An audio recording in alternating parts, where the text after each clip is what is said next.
రాష్ట్రంలో 69 లక్షల కుటుంబాల రైతులకు భూభారతి చట్టాన్ని అంకితం చేస్తున్నామన్నారు సీఎం రేవంత్ రెడ్డి. బాబాసాహెబ్ అంబేద్కర్ జయంతి సందర్భంగా భూభారతి పోర్టల్ తీసుకొచ్చామని చెప్పారు. అన్ని వర్గాల నుంచి సలహాలు తీసుకున్నాకే పోర్టల్ ప్రారంభిస్తున్నామన్నారు సీఎం. హైదరాబాద్ శిల్పకళ వేదికలో భూభారతిని ప్రారంభించారు CM Revanth Reddy, deputy CM Bhatti, మంత్రి పొంగులేటి. ప్రతిష్టాత్మక కల్పవల్లి రైతాంగానికి అభయమిస్తున్నది. ఒకనాడు వేలాది ఎకరాలు జమీందారులు, జాగీర్దారులు, భూస్వాముల దగ్గర ఉన్న భూములను అగ్రికల్చర్ సీలింగ్ యాక్ట్ తీసుకొచ్చి భూ పరిమితి చట్టాలు తెచ్చి వాళ్ళ దగ్గరున్న లక్షలాది ఎకరాలను ప్రభుత్వం వాళ్ళ నుంచి తీసుకొని దళితులకు, గిరిజనులకు, ఆదివాసీలకు, బలహీన వర్గాలకు ఆత్మగౌరవం తెచ్చే భూ కేటాయింపులు కాంగ్రెస్ ప్రభుత్వం శ్రీమతి ఇందిరాగాంధీ గారు చేపట్టారు. 4-5 దశాబ్దాలు ఈ భూముల యొక్క వివరాలను సేకరిస్తూ ప్రక్షాళన చేసి ప్రజలకు ఈ రికార్డులను అందుబాటులో పెట్టారు. ఉన్న పలంగా తెలంగాణ రాష్ట్రం వచ్చిన తర్వాత పాలకుల మెదడులో కదిలిన ఆలోచన 2020 భూముల యొక్క చట్టాలను అన్నిటిని కూడా ROR యాక్ట్ను మారవాలన్న ఆలోచన. రెవెన్యూ చట్టాలను మారవడమే కాదు, ఆనాడు ప్రవేశపెట్టిన ధరణి అనే ఒక యాప్ ఈ ప్రాంత ప్రజలకు, రైతులకు ఒక పీడకలగా మారి ఇబ్రహీంపట్నంలో ఈ ధరణి భూతంలో వచ్చిన మార్పులు జంట హత్యలకు కారణమైంది. వీటన్నిటికీ కారణం రెవెన్యూ సిబ్బందే మూలమని చెప్పి ఆనాటి పాలకులు మిమ్మల్ని దోషులుగా, మిమ్మల్ని దోపిడీదారులుగా, మీరు ప్రజలను దోసుకోవడానికే రెవెన్యూ శాఖ సిబ్బంది ఉన్నట్టుగా చిత్రీకరించి తద్వారా లబ్ధి పొందాలని ఆనాటి పాలకులు ప్రయత్నం చేశారు. ఉన్న పలంగా 2019లో 2018లో మీరు ప్రవేశపెట్టిన ధరణి పోర్టల్ వచ్చిన తర్వాతనే రెవెన్యూ సిబ్బంది అంతా దొంగలుగా, దోపిడీదారులుగా మీకు కనిపించిండ్రా? ఇంట్లో ఒకవేళ ఎలక దూరితే ఇల్లు తగలబెట్టుకోము కదా, పొగబెట్టి ఆ ఎలకను పట్టుకునే ప్రయత్నం చేయాలి తప్ప ఇల్లు తగలబెట్టుకునే విధానం ఎక్కడైనా మనం చూసినామా? ఈరోజు భూభారతి ప్రజల నుంచి వచ్చిన సమాచారాన్ని క్రోడీకరించి ఈరోజు చట్టాలను తయారు చేసి ఆనాటి ముఖ్యమంత్రి మాట్లాడిన మాటలు మీరు చూసిండ్రు. శాసనసభలో ఏ విధంగా మాట్లాడిండో, శాసనసభ బయట రెవెన్యూ సిబ్బందిని, రెవెన్యూ శాఖను ఏ రకంగా దూషించినో మీరు చూసిండ్రు. ఈరోజు కొత్త విధానాన్ని తీసుకొచ్చినాం. ఆధార్ కార్డు ప్రతి ఒక్కరికి గుర్తింపుగా ఈరోజు ఆధార్ కార్డు తీసుకొచ్చినాం. ఈరోజు భూమికి భూదారు తీసుకొస్తున్నాం. ఆధారం మనిషికి ఎట్లా గుర్తింపో భూమికి కూడా భూదారు నెంబర్ ఇచ్చి ప్రతి కమతానికి ఒక ప్రత్యేకమైన నెంబర్ ఇచ్చి ఆ భూమి యొక్క వివరాలన్నిటి కూడా అందులో పొందుపరిచే విధానాన్ని తెచ్చుకుందాం. ఆనాడు రాష్ట్ర కాంగ్రెస్ కమిటీ అధ్యక్షుడిగా, ఈనాడు ముఖ్యమంత్రిగా ఉన్నటువంటి రేవంత్ రెడ్డి గారు అనేక భారీ బహిరంగ సభలు పెట్టి ఆ భారీ బహిరంగ సభల్లో కేంద్ర నాయకత్వానికి సంబంధించిన కాంగ్రెస్ నాయకత్వాన్ని కూడా తీసుకొని వచ్చి చాలా స్పష్టంగా ఈ ధరణిని బంగాళాఖాతంలో వేస్తాం, తప్పనిసరిగా ప్రజల పక్షాన నిలబడి ఇందిరమ్మ రాజ్యం వస్తుంది, రాగానే ప్రజల కోసం మేము ఒక చట్టాన్ని తీసుకొని వస్తామని చెప్పి వారు ప్రకటించారు. ఆ చట్టాన్ని మార్చడం ద్వారా ప్రజలకు మేలైనటువంటి చట్టాన్ని అందించడం కోసం అనేక రకాలుగా చర్చలు జరిపి అటు శాసనసభలో బిల్లు పెట్టి, ఆ బిల్లు పెట్టే కాదు, బిల్లు ద్వారా రూల్స్ కూడా ఫ్రేమ్ చేసి ఈరోజు ఏప్రిల్ 14th రోజు డాక్టర్ బాబాసాహెబ్ అంబేద్కర్ తెలంగాణ రాష్ట్ర ప్రజలకి భూమిపై ఉన్నటువంటి హక్కుల్ని ఈరోజు అందిస్తూ ఈ రాష్ట్ర ప్రజలకి అంకితం చేసేటట్టు గొప్ప కార్యక్రమాన్ని ఈరోజు మొదలుపెట్టుకుని ప్రజలందరికీ అంకితం చేస్తూ ఉన్నాం. నిజంగా ఈ రాష్ట్ర ప్రభుత్వం తరఫున సంతోషిస్తూ ఉన్నాం. ప్రజల అభిప్రాయానికి, రైతుల కోరికకు, భూములున్న ఆసాములకి గుండెల్లో రైళ్లు పరిగెత్తే చట్టము ప్రతిఫలమే మొన్నటి ఎన్నికల్లో ఆనాటి ప్రభుత్వానికి ప్రజలిచ్చిన తీర్పు. అంతేకాదు, ఆ చట్టము చేయటం కూడా చాలా విచిత్రంగా, పేరుకు చట్టం అయితే చేశారు, ఆ చట్టానికి రూల్స్ రెగ్యులేషన్స్ అంటే ఏమీ లేవు. దొరగారికి తెల్లవారుజామున ఏ ఆలోచన వస్తే ఆ ఆలోచనే రూల్స్ అండ్ రెగ్యులేషన్స్, దాన్ని కలెక్టర్ దగ్గర నుంచి ప్రిన్సిపల్ సెక్రటరీ రెవెన్యూ గారి దగ్గర నుంచి మొదలెడితే గ్రామ స్థాయిలో ఉండే విలేజ్ ఆఫీసర్ విఆర్ఓ కానీ విఆర్ఏ కానీ విఆర్ఏ వ్యవస్థని అర్ధరాత్రి ఒక కలమ పోటుతో ఆ వ్యవస్థని టోటల్గా డిమాలిషన్ చేసిన ఆ దొరవారు ప్రవర్తన మనకి తెలియంది కాదు. ఏది ఏమైనా ప్రజల కోరుకుంటున్న చట్టం తేవాలి అని ఈ చట్టాన్ని 2025 చట్టాన్ని ప్రజల ముందుకు తీసుకురావటం జరిగింది. భూభారతి చట్టంపై కలెక్టర్లకు పూర్తి అవగాహన ఉండాలని అన్నారు సీఎం రేవంత్ రెడ్డి. ప్రతి మండలంలో భూభారతి చట్టంపై నిర్వహించే అవగాహన సదస్సులకు కలెక్టర్లు హాజరు కావాల్సిందేనని ఆదేశించారు. భూభారతి, ఇందిరమ్మ ఇండ్లు, తాగునీటి సరఫరా అంశాల్లో నిర్లక్ష్యం వహిస్తే సహించేది లేదని స్పష్టం చేశారు. ఈ నెల 25లోగా గిగ్ వర్కర్స్ కు భద్రత కల్పించే బిల్లు తుది ముసాయిదాను సిద్ధం చేయాలని అధికారులను ఆదేశించారు సీఎం రేవంత్. రాష్ట్రంలో ఎస్సీ వర్గీకరణ చట్టం అమల్లోకి వచ్చింది. రాజ్యాంగ నిర్మాత డాక్టర్ బిఆర్ అంబేద్కర్ 134వ జయంతి సందర్భంగా ఎస్సీ వర్గీకరణ జీవో రిలీజ్ చేసింది సర్కార్. తొలి కాపీని సీఎం రేవంత్ కు అందజేసింది కేబినెట్ సబ్ కమిటీ. 56 ఎస్సీ కులాలను 3 గ్రూపులుగా విభజన చేస్తూ నిర్ణయం తీసుకుంది. గ్రూప్ ఏలో ఉన్నవారికి 1% రిజర్వేషన్, గ్రూప్ బిలో ఉన్నవారికి 9%, గ్రూప్ సిలో 5% రిజర్వేషన్లు కల్పించింది. భూభారతి, ఇందిరమ్మ ఇండ్లు, తాగునీటి సరఫరా అంశాల్లో నిర్లక్ష్యం వహిస్తే సహించేది లేదన్నారు సీఎం. ఎక్కడా లోపాలు జరగకుండా చర్యలు తీసుకోవాలని అన్ని కలెక్టర్లకు సూచించారు. భూభారతి చట్టంపై కలెక్టర్లకు పూర్తి అవగాహన ఉండాలని చెప్పారు. జిల్లాల్లోని ప్రతి మండలంలో భూభారతి చట్టంపై నిర్వహించే అవగాహన సదస్సులకు కలెక్టర్లు హాజరు కావాల్సిందేనని ఆదేశించారు. ఎన్సీహెచ్ఆర్డీలో కలెక్టర్లతో సమీక్ష నిర్వహించారు సీఎం. ఇందిరమ్మ ఇండ్లపై ప్రతి నియోజకవర్గానికి ఒక స్పెషల్ ఆఫీసర్ను నియమించాలన్నారు. జిల్లా ఇన్ఛార్జి మంత్రి ఆమోదం తరువాతే తుది లబ్ధిదారుల జాబితా ప్రకటించాలన్నారు. తాగునీటి సరఫరా విషయంలో జిల్లాల్లో వేసవి యాక్షన్ ప్లాన్ అమలు చేయాలన్నారు సీఎం. గిగ్ వర్కర్లకు భద్రత కల్పించే బిల్లు ముసాయిదాను వెంటనే ప్రజాభిప్రాయానికి అందుబాటులో ఉంచాలన్నారు సీఎం రేవంత్. గిగ్ వర్కర్లకు ఉద్యోగ భద్రత, బీమా సదుపాయం, ఇతర హక్కులను కల్పించేలా కార్మిక శాఖ Telangana gig and platform workers bill ముసాయిదాను తయారు చేసింది. రాష్ట్ర వ్యాప్తంగా ఫుడ్ డెలివరీ, ట్రాన్స్పోర్ట్, ప్యాకేజ్ డెలివరీల్లో దాదాపు 4 లక్షల మంది గిగ్ వర్కర్లు పనిచేస్తున్నారన్నారు సీఎం. ఈ నెల 25 నాటికి బిల్లు తుది ముసాయిదాను సిద్ధం చేయాలన్నారు. మేడే రోజున బిల్లును అమల్లోకి తెచ్చేందుకు ఏర్పాట్లు చేయాలని చెప్పారు సీఎం. సెక్రటేరియట్లో ఆర్జీల పరిష్కారానికి అధికారులు అనుసరిస్తున్న విధానాలపై ముఖ్యమంత్రి రేవంత్ సమీక్ష నిర్వహించారు.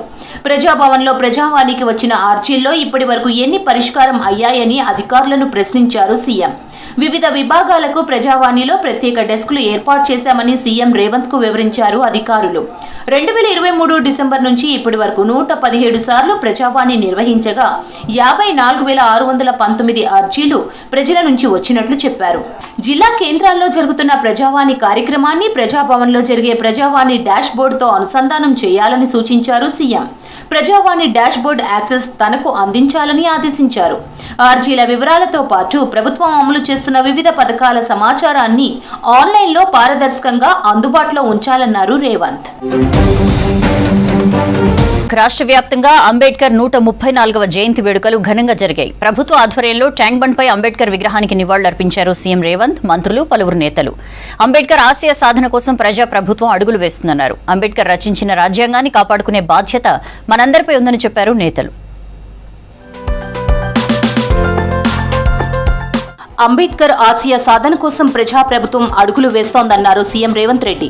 ఎస్సీ వర్గీకరణతో 3 దశాబ్దాల పోరాట ఆకాంక్షలు నెరవేర్చామన్నారు. సన్నబియ్యం, ఇందిరమ్మ ఇళ్ల పథకం, భూభారతికి శ్రీకారం చుట్టడం ఆ మహనీయుడికి ఘన నివాళి అని చెప్పారు.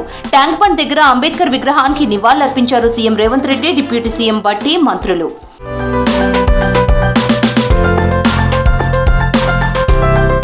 మహనీయులు ఇచ్చిన స్ఫూర్తితో సామాజిక బాధ్యత, సమాజ స్ఫూర్తితో ముందుకు సాగాలన్నారు స్పీకర్ గడ్డం ప్రసాద్.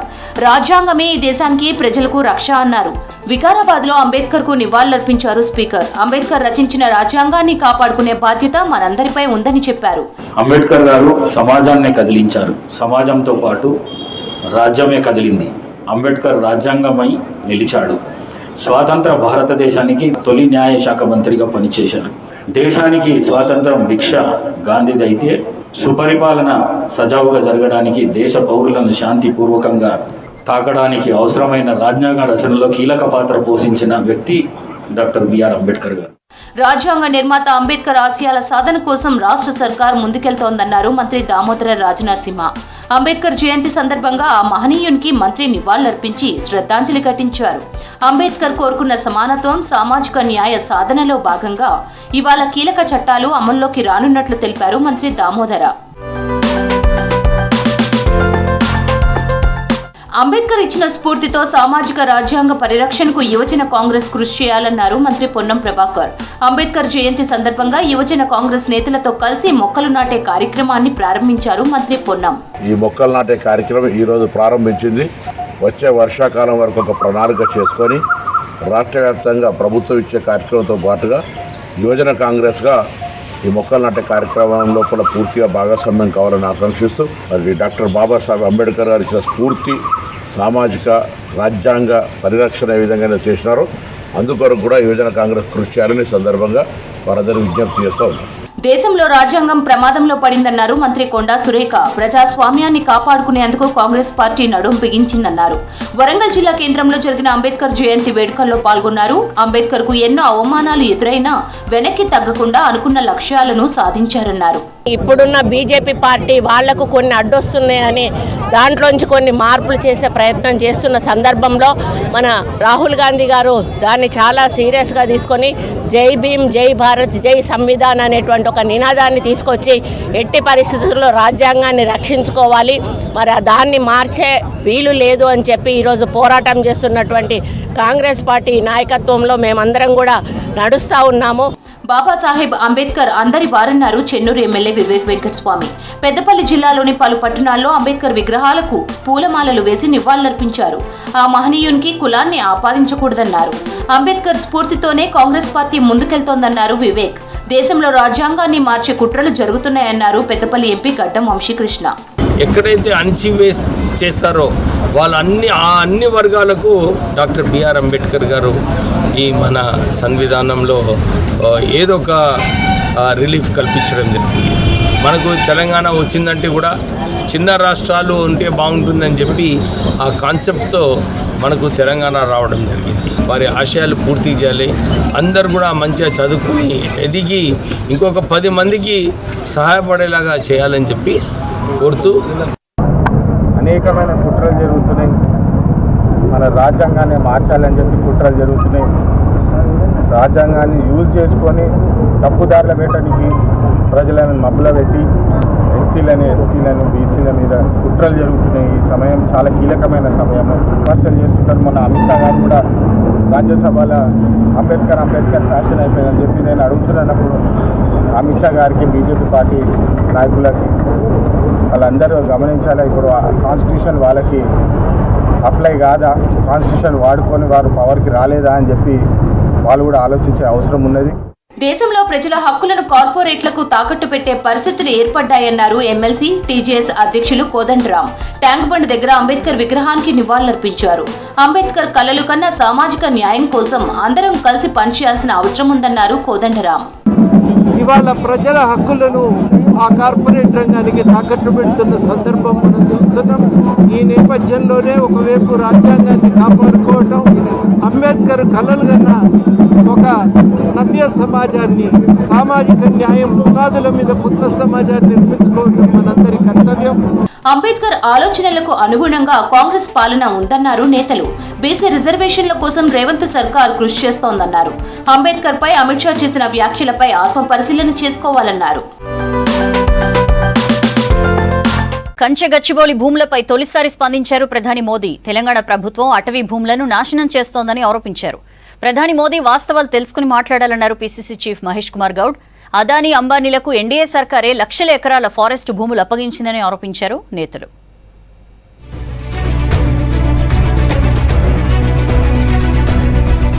హెచ్సియు కంచ గచ్చిపోలి భూములపై కీలక వ్యాఖ్యలు చేశారు ప్రధాని నరేంద్ర మోదీ. హర్యానాలో పర్యటించిన ప్రధాని తెలంగాణ సర్కారు విధానాలను విమర్శించారు. కాంగ్రెస్ ప్రభుత్వం అటవీ భూములను నాశనం చేస్తోందని ఆరోపించారు. బీజేపీ మంచి పనులు చేయాలని చూస్తుంటే కాంగ్రెస్ ఉన్న అడవులను నాశనం చేస్తుందన్నారు. అటవీ భూముల్లో బుల్డోజర్లు నడుపుతున్నారని విమర్శించారు. ప్రకృతి జంతువులకు నష్టం జరిగితే మానవాళికి ప్రమాదమన్నారు మోదీ. साथियों, तेलंगाना की कांग्रेस सरकार भी जनता से किए वादे भूल गई है। वहां कांग्रेस, वहां की सरकार जंगलों पर बुलडोजर चलवाने में व्यस्त है। प्रकृति को नुकसान, जानवरों को खतरा, यही है कांग्रेस की कार्यशैली। हम यहां कचरे से गोवर्धन बनाने के लिए मेहनत कर रहे हैं और वो बने बनाए जंगलों को उजाड़ रहे हैं। హెచ్సియు భూములపై ప్రధాని మోదీ వాస్తవాలు తెలుసుకుని మాట్లాడాలన్నారు పీసీసీ చీఫ్ మహేష్ కుమార్ గౌడ్. ప్రధాని మోదీ గతం మర్చిపోయి మాట్లాడుతున్నారని చెప్పారు. హెచ్సియులో 5 బిల్డింగ్లను మోదీ వర్చువల్ గా ప్రారంభించారని, వాటికి మున్సిపల్, అటవీ, పర్యావరణ అనుమతులు లేవన్నారు. మోదీ ర్యాలీల కోసం బీజేపీ వేలాది చెట్లను తొలగించిందన్నారు. అదానీ, అంబానీల కంపెనీల కోసం లక్షల ఎకరాల ఫారెస్ట్ భూములను మోదీ సర్కార్ నాశనం చేసిందన్నారు మహేష్ కుమార్ గౌడ్. కొన్ని వేల ఎకరాలని మీరు అదానీ, అంబానీ లాంటి సంస్థలకు ఇచ్చి ఒరిస్సాలో, ఛత్తీస్గఢ్లో, మధ్యప్రదేశ్లో కొన్ని లక్షల ఎకరాలు వారు కట్టబెట్టి ఆ ఎకరాలను కూడా డీఫారెస్ట్ అవ్వటానికి దోహదపడిన మీరు ప్రధానమంత్రిగా ఇవాళ తెలంగాణ గురించి మాట్లాడుతూ ఉన్నారు. తెలంగాణలో ఎన్విరాన్మెంట్ గురించి మాట్లాడుతూ ఉన్నారు. మీరు 2014 అధికారంలోకి వచ్చి ఇప్పటి వరకు కొన్ని లక్షల చెట్లు నరికిన ఘనమైన చరిత్ర మీది. మీరు హెచ్సి గురించి మాట్లాడే అర్హత మీకు లేదు.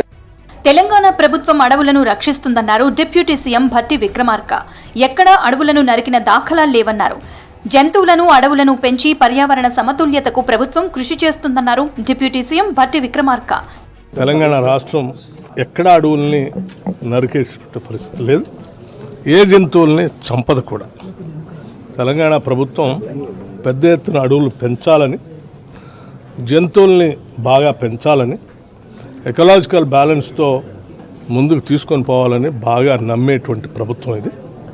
పూర్తి స్థాయిలో తెలంగాణలో అడవుల్ని, జంతువుల్ని, పర్యావరణాన్ని రక్షించే కార్యక్రమంలో భాగంగానే ప్రభుత్వం ముందుకెళ్తుంది. కంచ గచ్చిబౌలి భూములపై సుప్రీంకోర్టులో అఫిడవిట్ దాఖలు చేసింది తెలంగాణ ప్రభుత్వం. కంచ గచ్చిబౌలి భూములు ప్రభుత్వ భూములేనని అఫిడవిట్లో తెలిపింది. ఢిల్లీలో సీనియర్ న్యాయవాదులతో చర్చించిన తర్వాత కోర్టులో అఫిడవిట్ ఫైల్ చేశారు సీఎస్ శాంతికుమారి. 20 ఏళ్లకు పైగా 400 ఎకరాల భూమి న్యాయ వివాదంలో ఉండటంతో కంచ గచ్చిబౌలి భూమిలో చెట్లు పెరిగి అడవిలా తయారైందని కోర్టుకు తెలిపింది తెలంగాణ సర్కార్.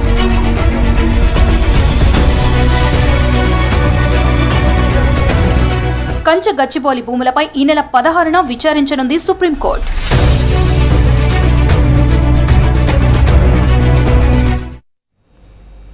వజ్రాల వ్యాపారి, ఆర్థిక నేరగాడు మెహుల్ చోక్సీ బెల్జియంలో అరెస్ట్ అయ్యాడు. ఏడాదిగా చోక్సీ కదలికలపై నిఘా పెట్టిన సీబీఐ, ఈడీ బెల్జియంలో గుర్తించాయి. ఈ విషయం బెల్జియం అధికారులకు తెలియజేయడంతో పోలీసులు అరెస్ట్ చేశారు. అలాగే చోక్సీ నేరాలకు సంబంధించిన కీలక సమాచారం బెల్జియంకు అందించింది భారత్. చోక్సీ భార్య ప్రీతి బెల్జియం పౌరురాలు కావడంతో అక్కడ రెసిడెన్సీ కార్డు పొందేందుకు వెళ్లినట్లు తెలుస్తోంది. చోక్సీపై పంజాబ్ నేషనల్ బ్యాంకు 13,000 కోట్ల రుణం ఎగ్గొట్టాడనే ఆరోపణలున్నాయి.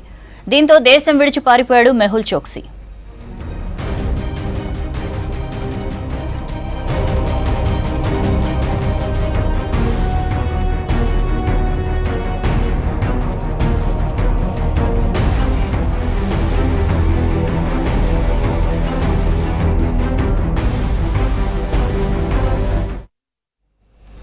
That's all for now. Stay tuned.